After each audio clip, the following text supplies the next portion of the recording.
Assalamualaikum warahmatullahi wabarakatuh. Salam sejahtera untuk kita semua.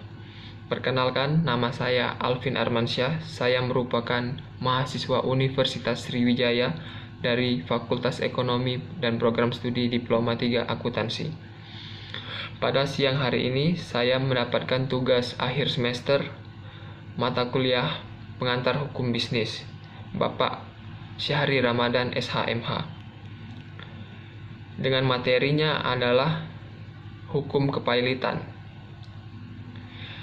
Di sini saya akan menjelaskan pengertiannya terlebih dahulu. Di sini ada beberapa pengertian hukum kepailitan yang berdasarkan undang-undang maupun berdasarkan para ahli. Yang pertama, saya akan menjelaskan pengertian hukum kepailitan secara tata bahasa. Kepailitan berarti segala hal yang berhubungan dengan pailit, yaitu dapat kita lihat bahwa pengertian kepailitan dihubungkan kepada ketidakmampuan untuk membayar dari seorang debitur atas hutangnya yang telah jatuh tempo. Dan selanjutnya, pengertian hukum kepailitan menurut undang-undang, yaitu Undang-Undang Nomor 37 Tahun 2004, yang isinya debitor yang mempunyai 2 atau lebih kreditor dan tidak membayar lunas sedikitnya satu yang telah jatuh tempo dan dapat ditagih dinyatakan pailit dengan putusan pengadilan, baik atas permohonannya sendiri maupun atas permohonan satu atau lebih kreditornya.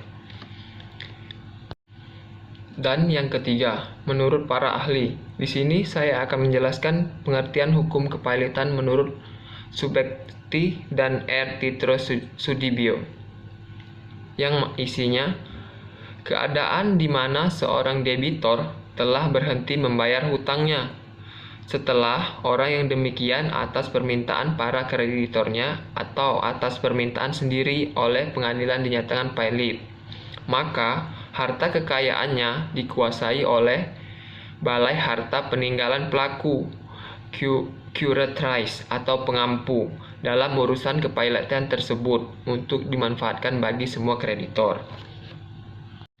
Namun, menurut pasal 1 angka 1 UUK PKPU, kepailitan adalah sita umum atas semua kekayaan debitor pailit yang pengurusan dan pemberesannya dilakukan oleh kuratator di bawah pengawasan hakim pengawas sebagaimana diatur dalam undang-undang ini. Namun, persyaratan pengajuan permohonan kepailitan yang menurut pasal 2 ayat 1 UUK PKPU, debitor yang mempunyai 2 atau lebih kreditor dan tidak membayar lunas sedikitnya satu hutang yang telah jatuh waktu dan dapat ditagih dinyatakan pailit dengan putusan pengadilan baik atas permohonannya sendiri maupun satu atau lebih kreditornya. Adapun syarat-syarat permohonan kepailitan menurut pasal 2 ayat 1. Yang pertama, harus adanya hutang. Yang kedua, hutang telah jatuh tempo dan dapat ditagih. Dan yang ketiga, ada 2 atau lebih kreditor.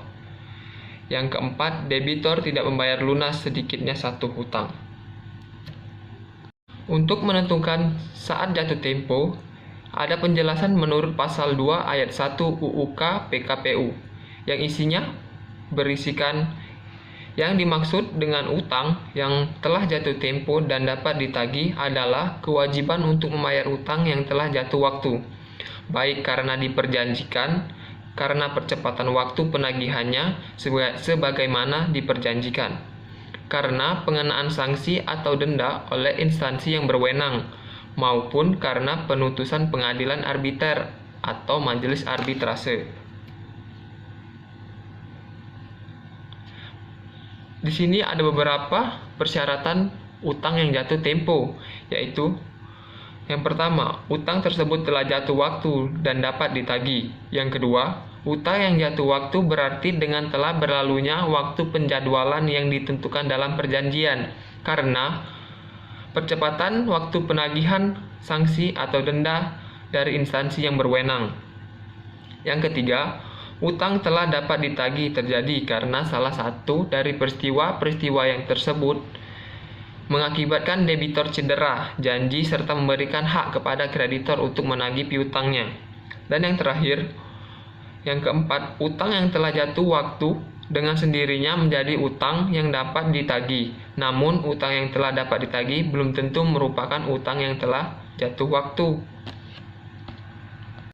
Lalu, pihak-pihak yang terlibat dalam kepailitan ada 3, yaitu yang pertama, debitor, yang kedua, kreditor, yang ketiga, kuratator. Debitor adalah orang yang mempunyai utang karena perjanjian atau undang-undang yang pelunasannya dapat ditagih di muka pengadilan yang bersifat perseorangan maupun badan hukum.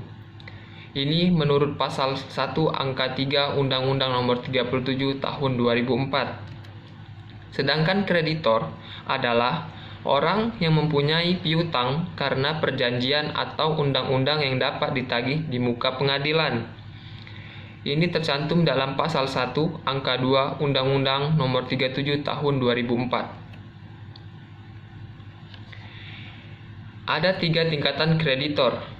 Yang pertama, kreditor konkuren adalah kreditor yang tidak mempunyai keistimewaan sehingga kedudukannya satu sama lain sama. Yang kedua, kreditor separatis, yaitu kreditor yang dapat melaksanakan haknya seolah-olah tidak terjadi kepailitan. Dan yang ketiga, kreditor prevent atau kreditor preferen, yaitu kreditor dengan hak istimewa seperti uang sewa barang tetap. Dan yang ketiga tadi, kuratator. Kuratator adalah pihak yang bertugas untuk melakukan pengurusan dan atau pemberantasan harta pailit. Ada beberapa kriteria kuratator. Yang pertama, orang perseorangan yang harus berdomisili di Indonesia. Yang kedua, memiliki keahlian khusus yang dibutuhkan dalam rangka mengurus dan atau membereskan harta pailit. Dan yang ketiga, terdaftar pada kementerian yang lingkup tugas dan tanggung jawabnya di bidang hukum dan peraturan perundang-undangan atau Departemen Hukum dan HAM. Lalu, pihak mana saja yang dapat mengajukan pailit? Ada 5 di sini. Yang pertama adalah atas permohonan debitur sendiri. Yang kedua, atas permintaan seorang atau lebih satu kreditur. Yang ketiga, kejaksaan atas kepentingan umum. Yang keempat, Bank Indonesia dalam hal debitur merupakan lembaga bank. Yang kelima, Badan Pengawas Pasar Modal dalam hal debitur merupakan perusahaan efek. Ada beberapa juga syarat tentang yuridis pengajuan pailit. Yang pertama, harus adanya hutang. Yang kedua, minimal 1 hutang sudah jatuh tempo dan dapat ditagih. Yang ketiga, adanya debitur. Yang keempat, adanya kreditur atau lebih dari 1 kreditur. 5. Permohonan pernyataan yang pailit. Dan yang keenam, pernyataan pailit oleh pengadilan niaga. Dan keberakhirnya kepailitan menurut pasal 166 ayat 1 UUK PKPU adalah tercapainya perdamaian dalam rapat verifikasi atau pencocokan piutang sama dengan kesepakatan para pihak mengenai penyelesaian harta pailit dengan pengesahan oleh pengadilan.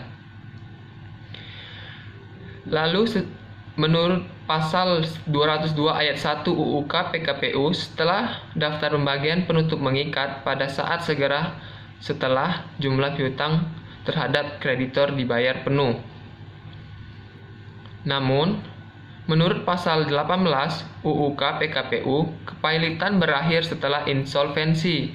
Kepailitan dicabut atas anjuran hakim pengawas dengan mempertimbangkan keadaan harta pailit dan bila ada panitia kreditor setelah mendengar panitia kreditor tersebut atau setelah mendengar atau memanggil debitur pailit dengan sah. Kepailitan ini berakhir jika keputusan pailit dibatalkan tingkat kasasi atau peninjauan kembali. Baiklah, itulah materi yang bisa saya sampaikan tentang hukum kepailitan. Lebih dan kurangnya saya mohon maaf. Terima kasih atas perhatiannya. Wassalamualaikum warahmatullahi wabarakatuh.